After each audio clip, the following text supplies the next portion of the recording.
اعوذ باللہ من الشیطان الرجیم، بسم اللہ الرحمن الرحیم۔ ناظرین کرام السلام علیکم۔ آپ تمام عاشقان قرآن کو ایک بار پھر سے تفسیر نور کے اس ایپیسوڈ میں خوش آمدید کہتے ہیں۔ انشاءاللہ آج کے اس ایپیسوڈ میں ہم سورہ مریم کی 3 آیتوں کی تفسیر کو جانیں گے، جس میں ہم یہ جانیں گے کہ دین کی طرف دعوت کیسے دی جائے اور اس کے مراحل کیا ہیں۔ تو آئیے اس کی تفسیر کو جاننے سے پہلے تلاوت اور ترجمے کو سنتے ہیں۔ كتاب أنزلناه إليك مبارك ليدبروا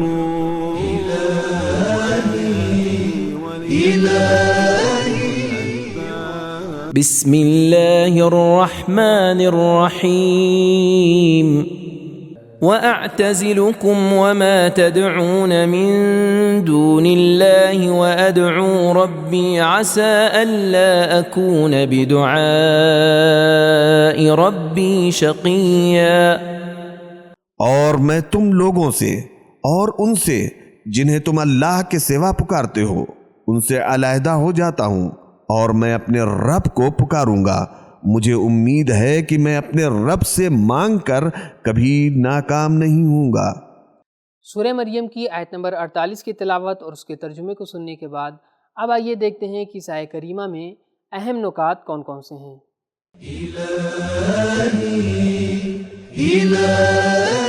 وہ جو اپنے منحرف خاندانوں میں زندگی بسر کر رہے ہیں، انہیں حضرت ابراہیم علیہ السلام کی سیرت کو اپنانا چاہیے۔ جب بھی انہیں دعوت دیں تو ادب کے ساتھ دیں۔ یا ابتی، بھرپور محبت اور دلیل و منطق کے ساتھ بات کریں۔ لما تعبد کو دعا کے ساتھ انہیں آخرت سے ڈرائیں۔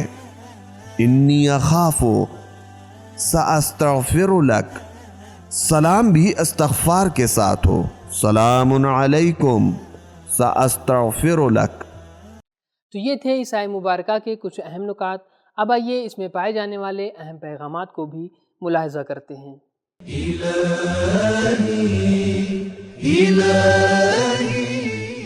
ایک، جب بھی منع کرنے پر بھی برائی سے باز نہ آئے تو اس سے تعلق توڑ ڈالیں۔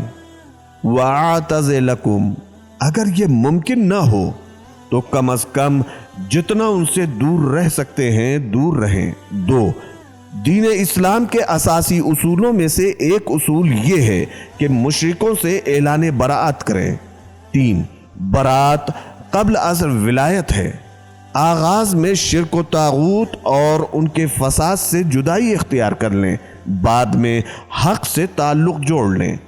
4، اگر ہم چاہیں کہ ہماری دعا جناب ابراہیم علیہ السلام کی دعا ہو جائے تو گناہوں سے آلودہ افراد و مرکز سے دوری اختیار کر لیں۔ 5، رب ایسا لفظ ہے جو دعا میں بہت زیادہ اثر رکھتا ہے۔ 6، مومن خوف و امید کے درمیان رہتا ہے۔ اگر انسان پر خوف کا غلبہ ہو جائے تو اسے مایوسی گھیر لیتی ہے، اگر اس پر امید کا غلبہ ہو جائے تو وہ صرف اپنی ذات کا ہو کر رہ جاتا ہے۔ اس لیے ضروری ہے کہ انسان کو امید و رجا کے درمیان رہنا چاہیے۔ 7، دعا کی قبولیت میں فضل الہی کا دخل ہے۔ 8، حتیٰ کہ انبیاء بھی اپنے مستقبل میں خدا کے امیدوار رہتے ہیں۔ پیغامات کو ملاحظہ کرنے کے بعد اب آئیے اگلی آیت کی تلاوت اور اس کے ترجمے کو سنتے ہیں۔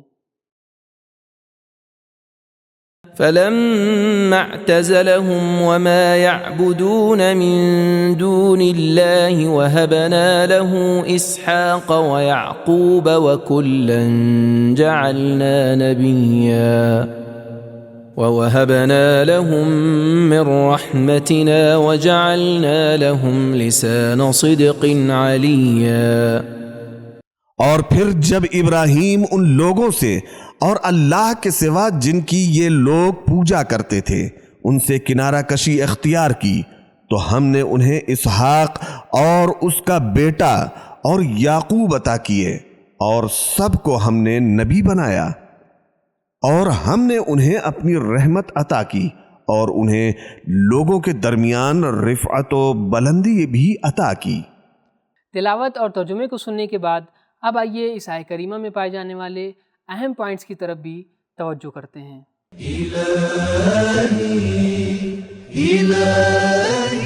حضرت ابراہیم علیہ السلام نے ستارہ، چاند اور سورج سے اپنی توجہ ہٹائی اور خدا تک رسائی حاصل کر لی۔ آپ نے اپنے منحرف چچا کو چھوڑ دیا اور آپ تمام انسانوں کے باپ بن گئے۔ ان کے چچا نے ان پر ظلم ڈھایا، وَہْجُرْنِی مَلِيًّا، لیکن اللہ نے ان پر اپنا لطف نازل کیا۔ اِنَّهُ كَانَ لِي حَفِيًّا، آپ نے اللہ کے لیے کنارہ کشی کی۔ اعتزلکم، اور عالمی شہرت حاصل کی۔ جعلنا لہم لسان صدق، جب آپ نے بتوں کو چھوڑ دیا تو خانہ توحید کے معمار بن گئے۔ اذ یرفع ابراہیم القواعد من البیت، جب آپ نے خدا کے لیے اپنی جان پیش کر دی تو آپ پر نمرود کی آگ گلزار اور سرد ہو کر رہ گئی۔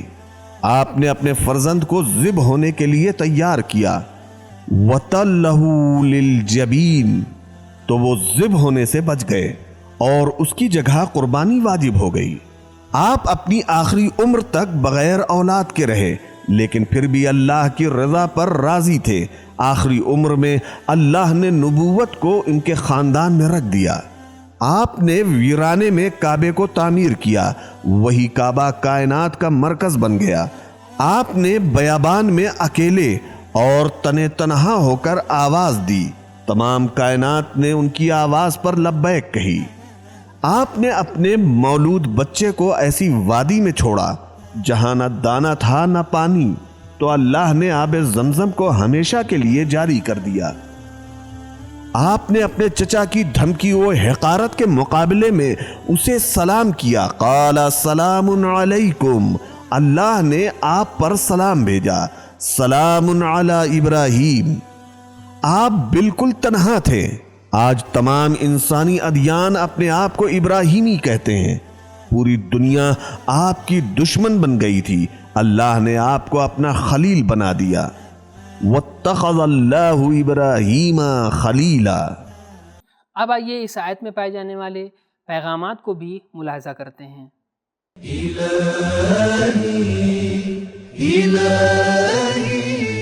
ایک، جہاں ہم گناہ گاروں سے جدائی اختیار کریں وہاں گناہ سے بھی بچنے کی کوشش کریں، کیونکہ باطل افراد سے کنارہ کشی اس زمانے میں مؤثر ہے جس زمانے میں ان کے غلط طور طریقے سے بھی کنارہ کشی کی جا سکے۔ دو، والدین کی الہی جد و جہد کا اجر صالح اولاد ہے۔ تین، اگر ہم غیر اللہ سے کنارہ کشی اختیار کریں تو اللہ کی مدد فوراً نازل ہوتی ہے۔ چار، فرزند سے زیادہ مہم اس کا معنوی مقام ہے۔ پانچ، نبوت وہ مقام و منزلت ہے جس کو اللہ منتخب فرماتا ہے۔ سات، ایک بزرگ باپ کی الہی تحریک و مشن سے پوری نسل خدائی رحمت کے سائے میں آ گئی۔